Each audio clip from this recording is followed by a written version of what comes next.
Buenas tardes.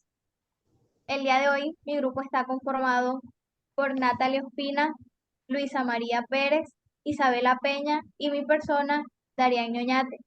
El día de hoy le vamos a hablar sobre el crecimiento celular por turbidimetría. Empezaré por explicar un poco sobre lo que es el crecimiento celular. Se suele definir el crecimiento celular de cualquier sistema biológico como el incremento ordenado de todos los elementos componentes de este sistema, lo cual implica un aumento de la masa celular que eventualmente conduce a la multiplicación celular. En organismos pluricelulares, dicha multiplicación se traduce en el aumento de tamaño de un individuo. En cambio, en especies unicelulares se dividen por fusión o geminación. Lo que ocurre en este caso es un aumento de población. En los microorganismos cenocíticos, el incremento se traduce al aumento de una colonia, de la colonia genocítica. El crecimiento bacteriano lo podemos estudiar o evaluar desde dos puntos de vista, como puede ser a escala individual y a escala poblacional.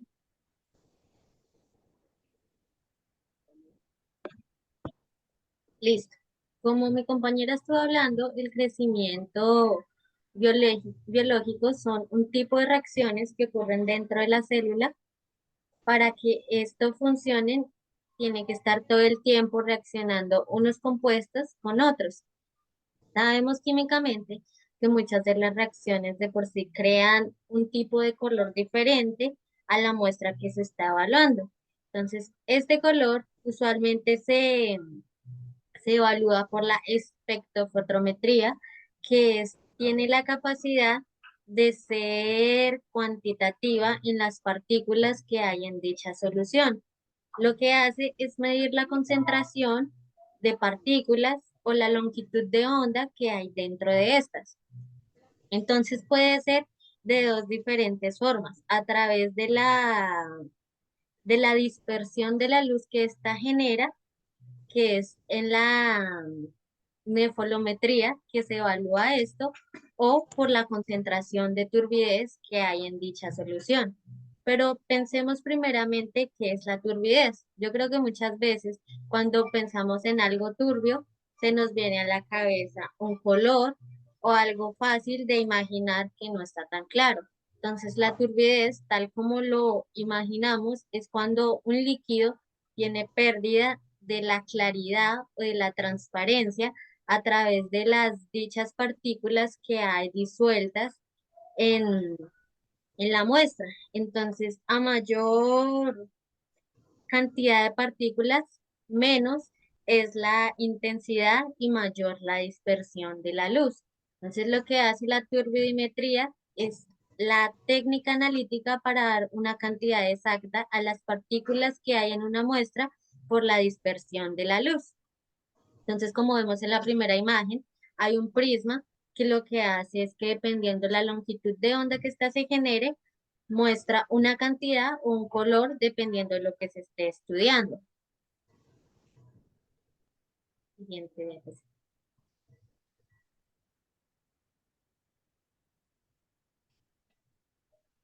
Entonces, como estuvimos hablando, es una técnica indirecta. ¿Pero por qué es indirecta? Porque esta no mide la absorción de la luz que hay dentro de la muestra, sino la dispersión. Es decir, es opuesta a la nefelometría, que esta lo que hace es hacerlo a través de la absorción. Esta es directa y la contraria a la turbidimetría es indirecta.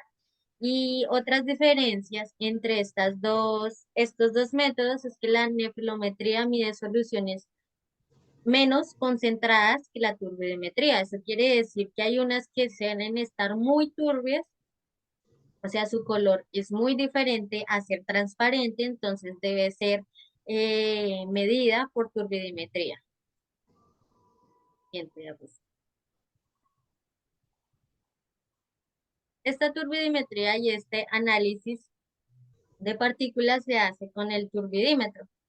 Pero ¿qué hace y qué es este instrumento? Como estuvimos viendo, Y estuvimos hablando, mide las partículas que hay en dicha muestra, también mide las soluciones concentradas y se basa es en los ángulos de la dispersión de luz entre 15 a 90. La nefolometría tiene una diferente disociación en los ángulos, por eso se hacen diferentes. Y la cuantificación de la radiación lumínica en esta muestra también indica cuántos son los niveles de partículas o diferentes compuestos que hay en una solución líquida.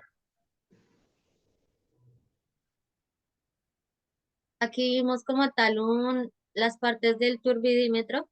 Entonces están las instrucciones, el teclado, el display, el eje, la celda, pin marcador, módulo de la lámpara, celda, anillo marcador y tapa de protección de luz. Si vemos al lado derecho, que está la imagen, en el cuarto punto, vemos como un orificio, ahí es donde se va a introducir el tubo de ensayo, la muestra de la solución que queremos evaluar y hacer esta práctica de cantidad en las partículas que hay.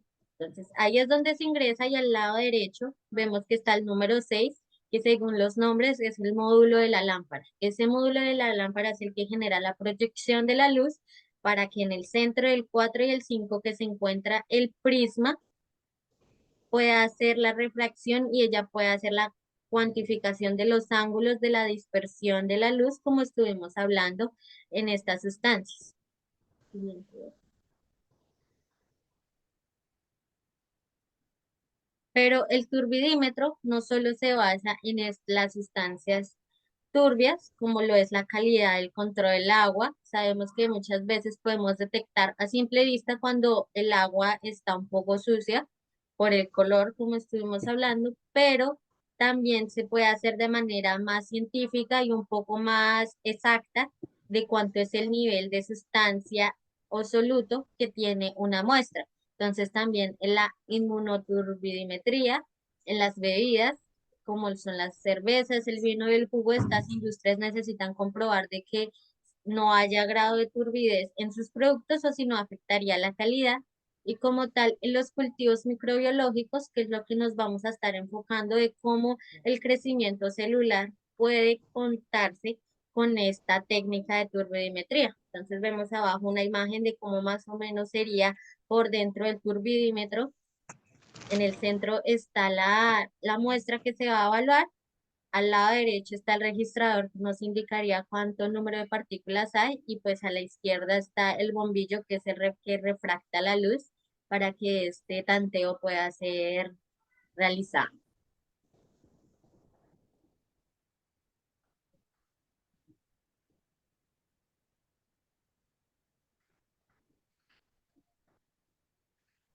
Bueno, ahora vamos a hablar de los métodos de de turbidimetría. En el caso de la turbidimetría para medir el crecimiento celular, la turbidez del cultivo bacteriano se correlaciona con alguna propiedad medible, como el número de células, determinado generalmente por el recuento de bacterias viables. El crecimiento microbiológico está dado por el incremento del número de células en una población de microorganismos, en el cual se pueden identificar cuatro fases principales. Está la fase de latencia en la que el microorganismo se adapta al medio ambiente y no hay crecimiento celular aparente. Después ocurre la fase de crecimiento exponencial en la que la masa bacteriana crece hasta que se agotan los nutrientes y se acumulan sustancias tóxicas que inhiben el crecimiento. Luego se alcanza la fase estacionaria, que la podemos evidenciar en la gráfica, que se caracteriza por un cese de crecimiento y por la compensación de la forma. Y tenemos, y finalmente se llega a la fase de muerte. Durante la última década se ha diversificado mucho estos procedimientos y el uso del método turbidimétrico en áreas como la agricultura, el medio ambiente, la salud, potenciando el desarrollo de aplicaciones y equipos para el diagnóstico microbiológico. Hablando un poco de las fases, en la fase número 1, la bacteria metaboliza pero no se multiplica. En la fase 2 muestra un crecimiento exponencial o logarítmico, mientras que en la fase 3, en la fase estacionaria, la concentración celular se mantiene relativamente constante. Y en la fase 4 de muerte no se aprecia, pues las bacterias muertas y los desechos de sus metabolismos quedan suspendidos en el medio manteniendo el grado de turbidez y por ende no se produce una variación o una respuesta en tensión perceptible. Bueno, yo les voy a hablar sobre el diseño general de un sistema para la medición de turbidez. Las técnicas clásicas empleadas en la microbiología para medir el crecimiento celular son las determinaciones de densidad ópticas, es decir, la turbidez, el conteo en placas y peso seco. El conteo en placas es pues la más antigua, aproximadamente hace 100 años, y es considerado uno de los procedimientos más utilizados pues en aquella época. Aunque era como que la posibilidad de conocer de manera directa la variabilidad de los microorganismos presentes en nuestra, pues en esa época. Sin embargo, este consumía mucho tiempo. En tal sentido, este método de turbidez pues tiene una ventaja, que es estimar de manera rápida el crecimiento de una población microbiana. Generalmente un sistema para la medición de turbidez consta de una fuente de luz, la muestra en análisis y el fotodetector, que lo podemos ver en la siguiente diapositiva. Puede seguirlo, Dari. En la siguiente diapositiva podemos ver el fotodiodo, la fotoresistencia. En estos sistemas, pues la fuente de emisión de luz, o sea, como por un ejemplo, como los LEDs, estos tienen la capacidad de emitir una longitud de onda pues determinada. Existe un recipiente cristalino o frasco donde se coloca pues la muestra del estudio, y el fotodetector se comporta como un receptor de los fotones o un sensor óptico. Bueno, dicho fotodetector se encuentra antes de un bloque de acondicionamiento, que permite amplificar y filtrar pues las señales emitidas por él. Bueno, a continuación, siguiente. Estimación del crecimiento celular por métodos indirectos.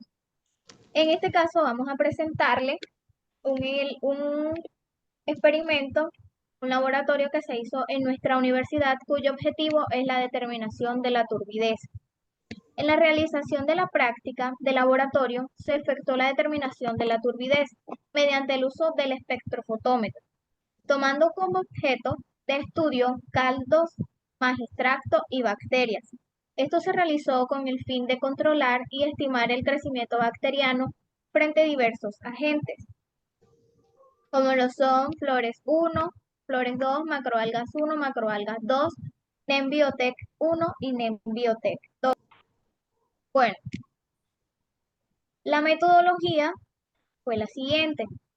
En un microplato de 96 pocillos, enumerados horizontalmente del 1 al 12 y verticalmente de la letra A a la H, cada grupo adicionó 2 muestras de un mismo extracto.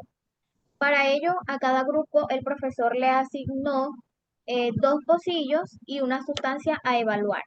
El grupo número 1 tuvo asignados los pocillos 1 y 2B y el extracto de flores 1.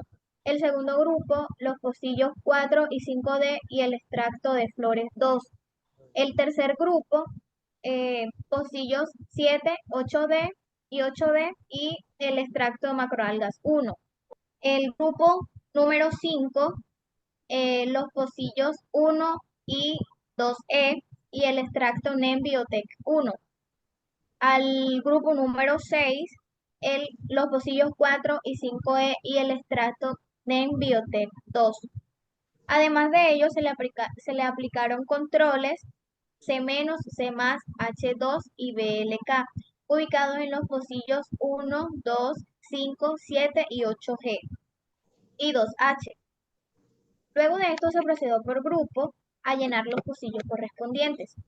170 microlitros de caldo con la ayuda de una micropipeta, la cual se le debe cambiar la punta para luego agregar 10 microlitros de extracto. Finalmente, se hace nuevamente el cambio de la punta y se agregan 20 microlitros de bacterias. Al terminar el procedimiento, el microplato se introdujo en el lector ELISA para su respectivo conteo, el cual se volvió a realizar en 5 intervalos de 1 hora, obteniendo los datos, los cuales debían ser promediados, calculados su desviación estándar, graficados y tabulados.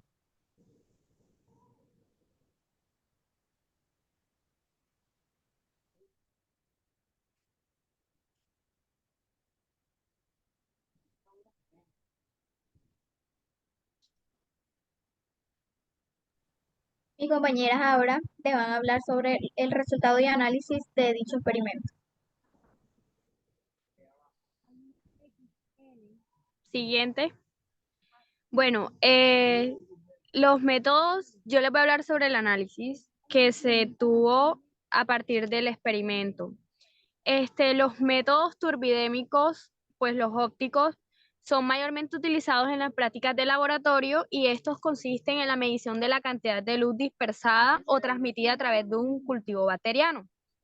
Estas suspensiones bacterianas dispersan la luz al igual que cualquier partícula pequeña suspendida en el agua, lo cual pudimos observar en el ejemplo del que les hablaba mi compañera.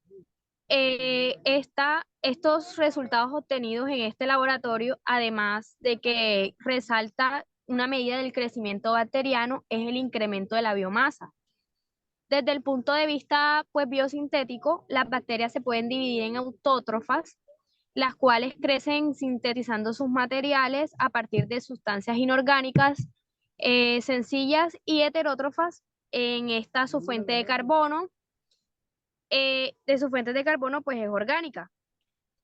Todas necesitan captar una serie de elementos químicos que se pueden clasificar pues en macronutrientes como el carbono, el hidrógeno, el oxígeno, el nitrógeno, el potasio y también incluyen pues los micronutrientes. Estos nutrientes son los que las células o bacterias pues requieren para su crecimiento. A continuación, mi compañera Natalie les va a hablar sobre los resultados obtenidos en este experimento.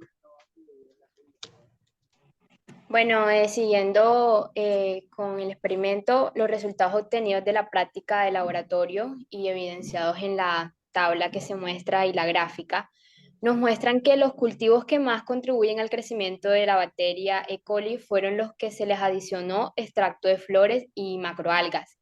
Esto se puede deducir ya que las macroalgas en general cuentan con una presencia de macronutrientes como el hidrógeno, el carbono, el nitrógeno, el oxígeno, el flúor, el sodio y el magnesio, y macronutrientes también como el cobre y el zinc.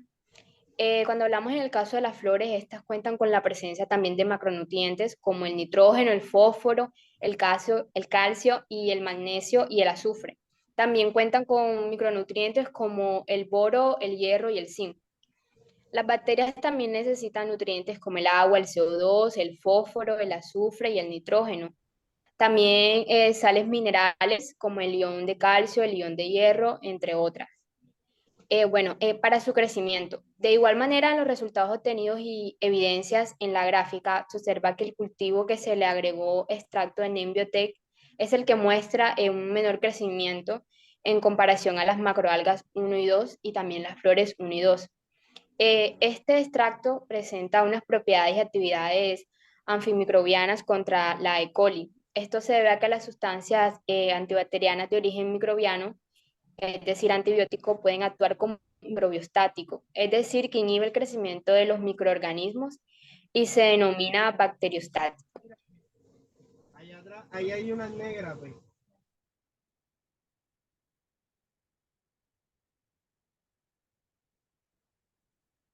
¿Listo, profe? Eso ha sido todo por nuestra exposición el día de hoy. Muchas gracias. Muchas gracias. Muchas gracias.